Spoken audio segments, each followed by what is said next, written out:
Thanks for joining. I'm putting together a little series on carving a mallard hen. If you enjoy it, please like and subscribe. And let me know in the comments if there's any other aspects that you want to see or if you like the format. Thanks. I'm starting off with a Pat Godden pattern. The books are pretty valuable, so I've made a copy so that I can keep those books from getting damaged.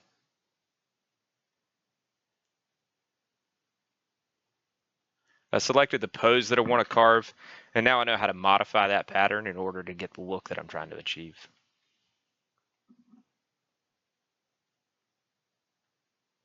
Here I've drawn out the pattern based off of that initial Godden pattern with some modifications. I've dropped the side pocket on the right side and raised the wing on the right side so that I can expose some of those blue secondary feathers on an otherwise brown bird. You can see both the normal and the modified patterns on the pocket and the wings because we'll need both of those later. One side's going to be normal, the other side's going to be modified. I also lifted the head and pulled it rearward, changing the chest shape slightly.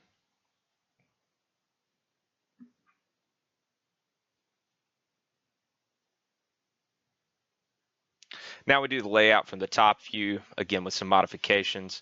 I'm starting with that Godden pattern so that I have accurate dimensions. And then I push the pocket out on the right side because it's going to be crumpled up a little bit. And I shift the center of the chest to the right, creating a little bulge where the head will be turned. Then I overlay the side and top profile just to make sure that the dimensions match up.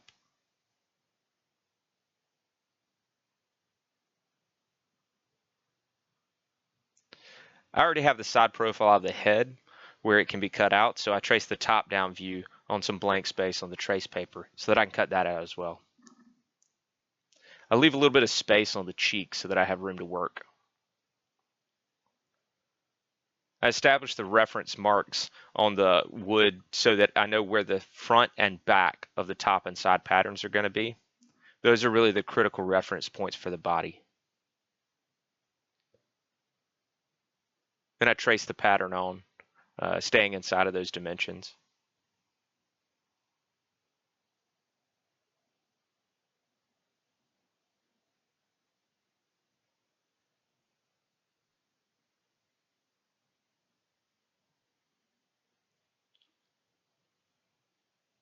You can see I've matched up the front and the back pattern, the front and the back of the pattern. And then I leave a little bit of extra space there at the tail, just so that I've got some room to work. The head's a little trickier. I line up the bill as close as I can to the wood grain direction. Having the grain run horizontally through the bill makes it really fragile and easy to break. I'm also making sure that the joint for the bill is as vertical as possible, even though that tilts the head back some on the wood.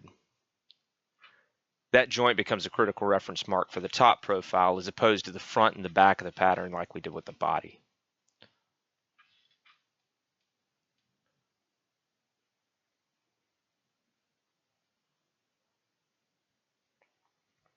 You can see here that the line is as vertical as I can get it and transfers to the top of the bill. You can also see that the back of the top profile goes all the way to the end of the wood and the side profile doesn't, and that's okay.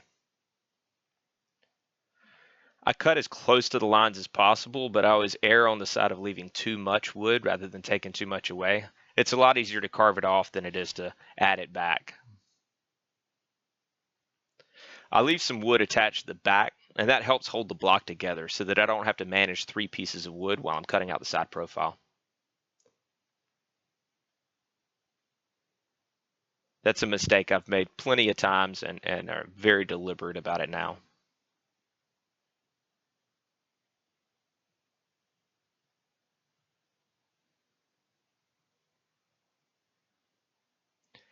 You can see right here where I've left it attached back there at the back. Then I start cutting the side profile. I start at the front, work my way backwards.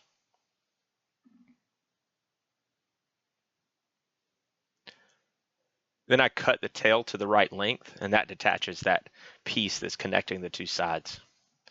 And so that all I'm left with is the body. Starting on the head, it's pretty much the same process. Again, I leave just enough at the back to keep the 3 pieces connected. and then move to the side profile, starting at the front, working my way back. As I cut the back of the head right back here, it severs that connection. And again, that's why it's less important that your top profile goes all the way to the end.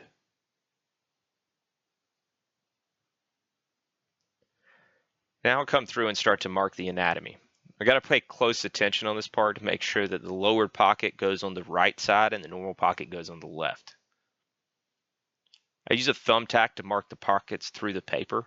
I don't go deep, just deep enough to see once I take the paper away.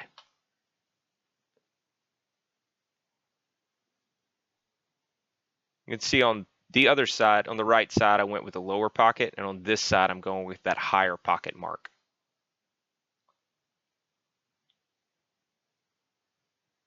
So here, I just play connect the dots like we did when we were kids. I just repeat the process on the top, marking where the tertials and the wings connect to the pocket. And then I also mark the cape as well.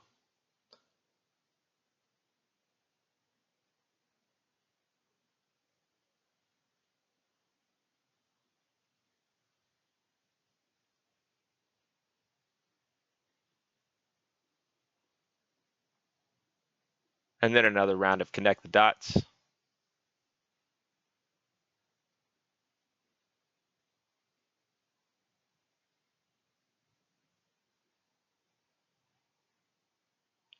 That leaves me with my critical reference lines. You want to check for symmetry while you're at this stage, and I'll show you why a little bit later in the video. I come in and just make a couple of quick marks on the tail feathers. We'll get to the rump and the tail feathers a little bit later as well.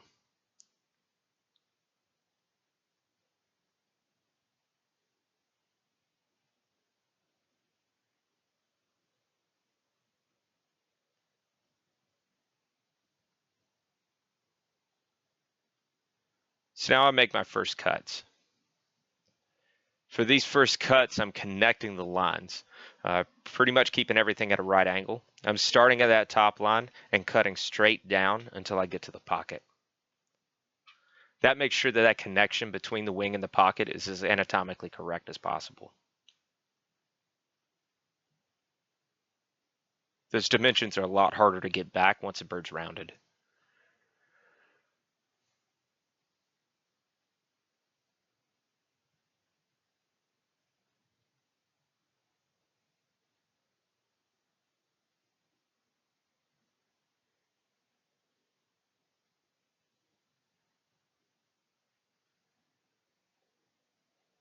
Doing the same thing over here on the other side.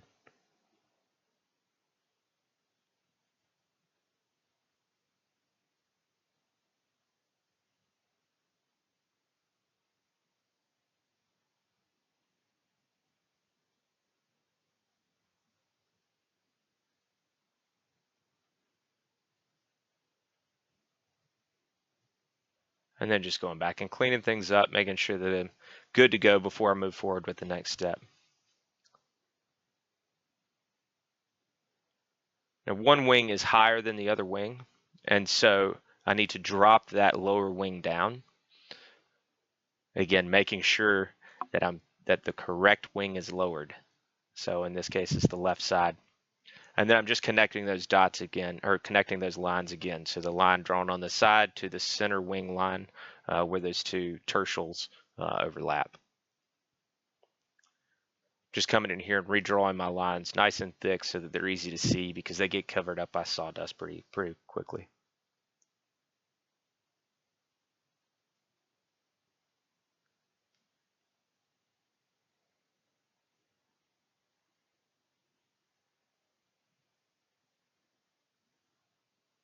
For the cape, I start with an indention, and then I pull the wood away from the cape so that the cape feathers sit on top of the tertial wing feathers.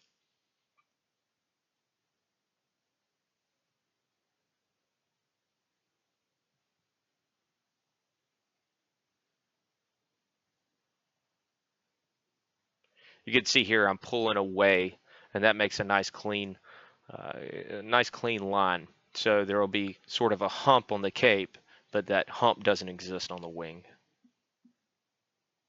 Still getting used to doing this with a camera, so apologies for the poor camera angles here.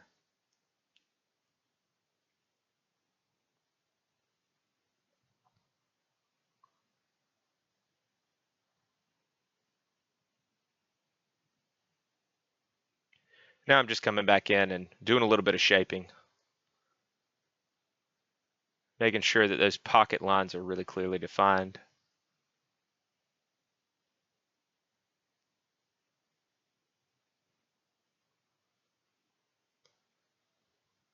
Now it's time to round those hard cuts. So I mark a center line down the pocket, and then I round the pocket down to that line.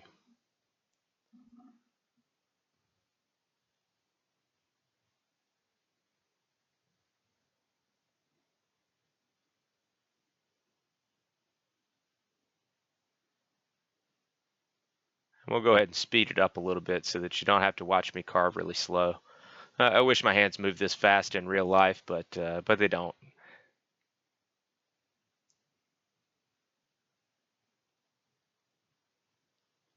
Then I start to round the wing from the pocket towards the center of the back.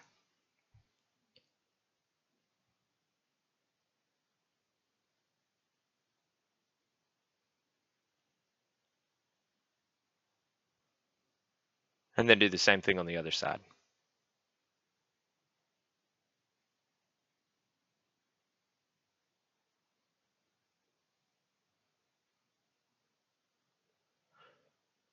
You can see here on this side, a lot more of the wing is exposed. This bird is pretty much brown and tan, and so bringing out those blue secondary feathers will really make it pop.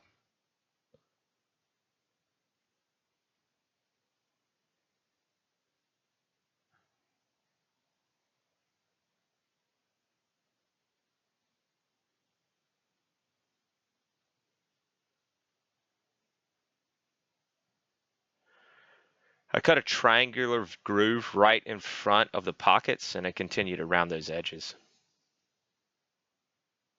This really starts to create the form of the breast. And we'll talk a little bit more about that a little bit later.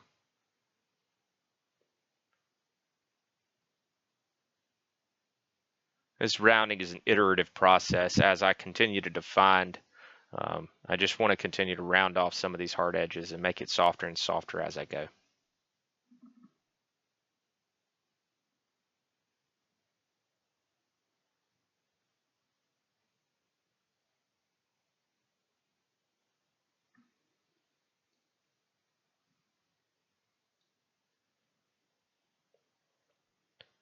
So now we really start shaping the body. There's a couple anatomical notes I'm going to talk through real quick as we start to make that shape come through more thoroughly. Really marking the head position, understanding about where you want it. And you can see here that I've turned it slightly off-centered. So then I round up to those lines where I've marked off the approximate location of the heads. Or of the head and neck juncture, I should say. And then here, I mark the center of the breast. It's off-centered and bulged to the right, just kind of like we drew in the pattern here, because the head is turned. Then I round everything towards that point.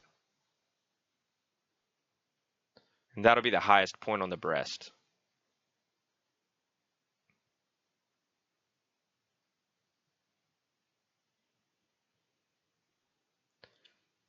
Now we switch over and start marking the head. The process is pretty similar.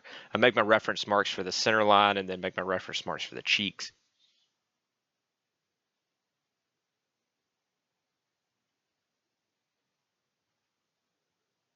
You want to check for symmetry often, making sure that one cheek's not going to be higher or stick out more than the other side.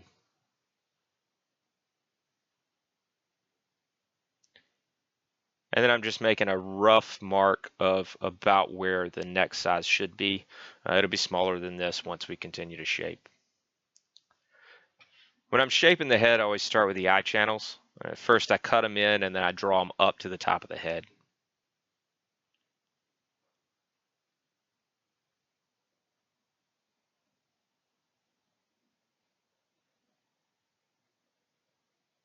It's not as necessary to make these hard angles like we did in the pockets, because this is not an anatomical joint like the pockets are, right? So this is going to be a rounded section when we're done anyway, and so leaving it a little rounded there in the center is fine as well. And then I just come through and hog off a little bit of excess material back here at the back, getting closer to that neck shape, but not really worried about rounding everything off yet. I'm cutting a little bit of meat away from the bills. Tom Christie has a great tutorial on how to carve a bill into the duck, and so if you're interested in that, I would check him out. Now, because the angle of the head and the breast is a little different, I need to actually shave off some of the neck at an angle in order to keep the bird's head straight up and down. So I'm cutting an angle into the head so that it sits straight up and down. And when I align that bill over the top of my little X, you can see that I've come pretty close to achieving that. And now I just continue to shape.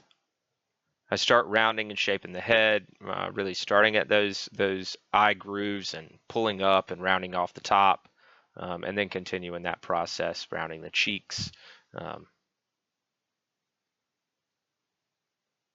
rounding the bill a little bit here.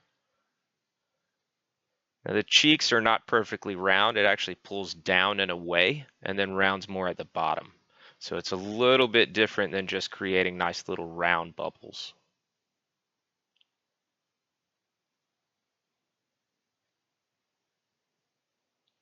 Make sure you stop and check for symmetry often. Now here I'm switching over to a less aggressive bit now that the basic shapes start to take form. That just helps with tool marks and helps me from getting a little overzealous as I'm taking material off.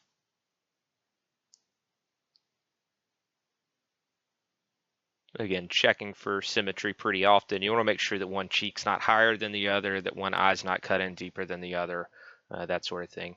It should be roughly the same basic shape on both sides. One of the keys to getting this attitude right is to cut a groove or a channel that runs from the eyes down towards the end of the bill. This is what ducks use to be able to see what they're eating, and so it's really important that you get that accurate.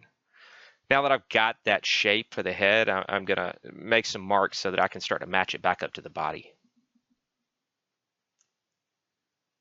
And you can see here how much wood needs to be pulled away. This chest is still pretty blocky, so I'm going to start to round it off to where the neck joins the head.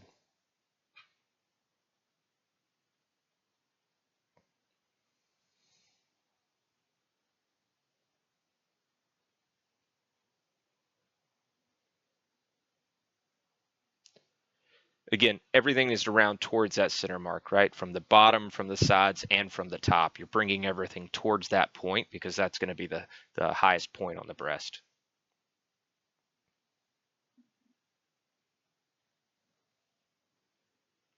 If the bird's head was centered straight ahead, then that reference mark would be dead center of the chest. Now I want the head set back some. In order to do that, I've got to actually cut some of the cape out for it to rest properly. So I'm going to use a couple of different bits here to go in and cut that as flat as I possibly can.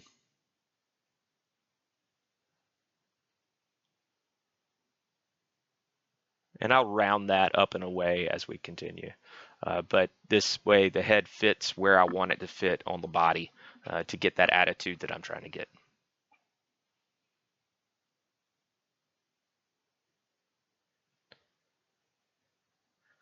So far, pretty happy with the shape and the angle, and we'll continue to refine that.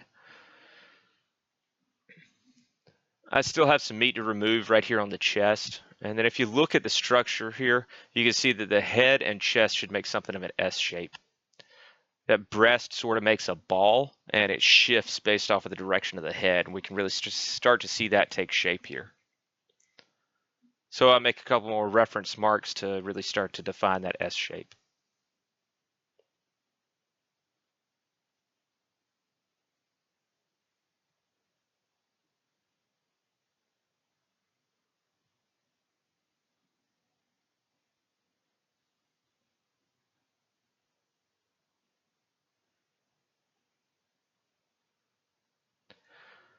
Now back to verifying symmetry. If I'm looking at this bird, I'm seeing a difference in the symmetry. On the left side, the pocket is too long, and so that's a mistake that I made in tracing out the pattern, and so now I need to correct that. So I'm coming across the top, figuring out where that pocket should end, and then I'm redrawing that that pocket shape back into the side, and then carving away the excess.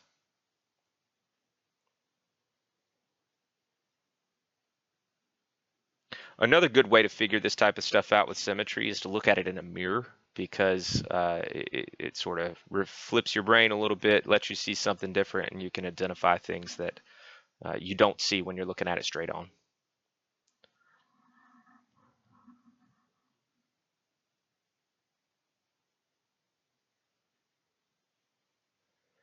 I'm rounding these tertials just a little bit where they join the pocket, just because it's a little bit too straight up and down still, and so I'll just round that off and continue to refine the shape.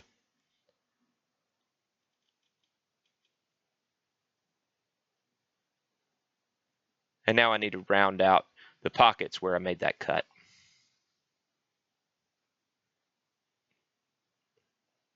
Here I'm just going through and making sure that those anatomical features are really clearly defined, because it's a lot easier to do that against a carved relief than it is to try and do it against a pencil mark.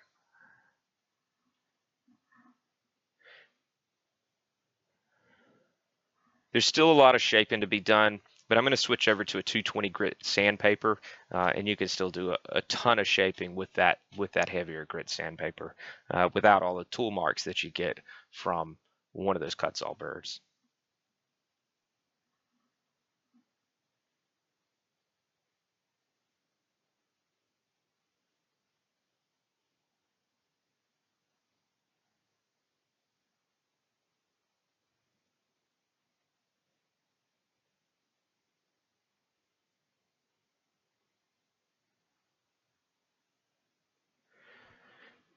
Now I'm going to come back and cut out the shape of the tail and the rump feathers. So I start just by drawing on some reference marks. I'm going to lay the pattern back over it just to make sure that the shape is correct and get that accurate. And then I darken up that line just to make sure I've got a good reference point. From the bottom, it's a pretty similar process. Come in, shape the lines until you like them. And now I'm cutting those perpendicular lines for those anatomical features. It's not quite as critical that these lines are perpendicular the way that the pockets are, but you still want to get as close as you can. One side always does seem easier to do because of the angle that you're pulling. And for whatever reason, I instinctually tend to go to that side first. And so the other side tends to be a little bit harder to do. Now that I've shaped the anatomy on the underside, I need to do the same thing for the top.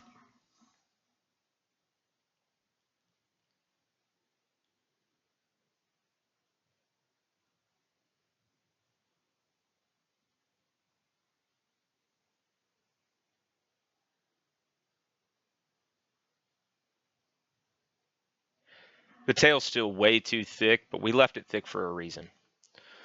Now that I've got the sides cut in and those anatomical features built in, I want to build the curve into the tail. And so the reason we leave it thick is because there's that curve exists, and we want to make sure that we draw that curve in and have room to pull it out. So I'm deciding how thick I want this tail to be. You want to leave a little bit of thickness here because you're going to have a lot of work and sanding and cutting to do later. But we draw that curve in, leaving some room to play.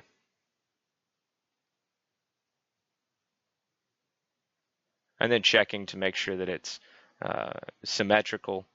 And so now I'll cut away the excess, matching back up to those anatomical lines on the top and the rump.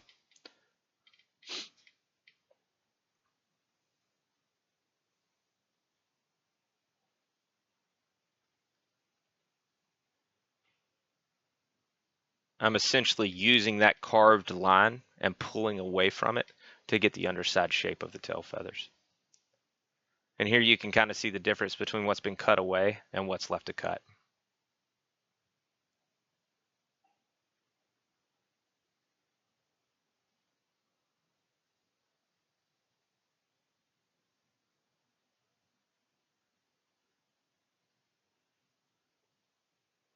Now we need to do the same thing for the top side. So I'm going to start up there at the rump line, and I'm going to pull away so that I've got a nice clean curve to the top of the tail feathers.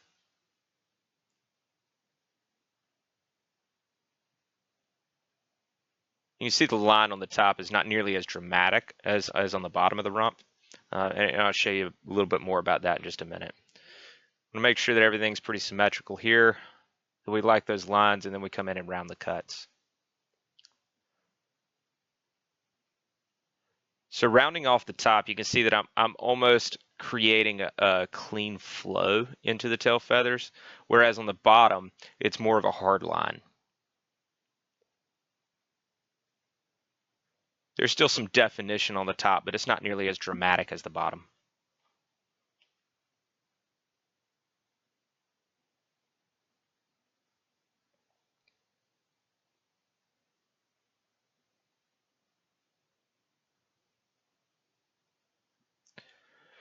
So now it's really starting to take its basic shape.